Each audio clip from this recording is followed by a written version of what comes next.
নমস্কার, আমি সুরজিৎ শুরু করছি নতুন একটি ভিডিও। বিহারে যে বিধানসভা নির্বাচন হলো সেখানে হয়তো অনেকে প্রশ্ন তুলছে বিহারে ভোট চুরি হয়েছে।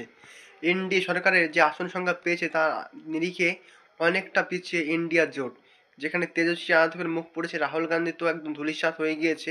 আপনারা তো বিভিন্ন ইউটিউব চ্যানেলে দেখেছেন, নিউজ চ্যানেলেও দেখেছেন, এই জল্পনা কিন্তু অনেকদিন আগে থেকে কিন্তু তৈরি করা হয়েছে যে ভোট চুরি হয়েছে বিহারে।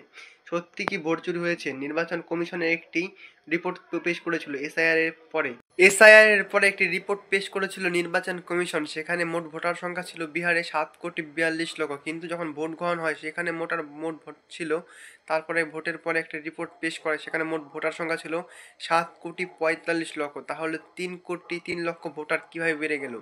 এটা কি ডবল ইঞ্জিন সরকারের জাদু, নাকি গণেশ কুমারের রূপকথার গল্প? এবং যখন ভোট গ্রহণ কিন্তু বিহারে বিধানসভা নির্বাচন যে হলো সেখানে ভোট হওয়ার পরে নির্বাচন কমিশন আরো একটি রিপোর্ট পেশ করেন। সেখানে মোট ভোটার ভোট দিয়েছিল 67%, যাকে করলে তারা 4 কোটি, ওই 4.5 কোটি থেকে 5 কোটির মধ্যে। তাহলে এরকম 2.5 কোটি 3 কোটি ভোটার কিভাবে বৃদ্ধি পেল? এটা কি ডবল ইঞ্জিন সরকার জাদু, নাকি ভোট চুরি? সত্যি কি ভোট চুরি হয়েছে? রাহুল গান্ধী বারবার দাবি করেছে ভোট চুরি হয়েছে। বিভিন্ন বিরোধী দল অনেক জায়গায় তার গণেশ কুমারের প্রত্যাবর্তন চেয়েছে, তাকে পদত্যাগের দাবি জানিয়েছেন।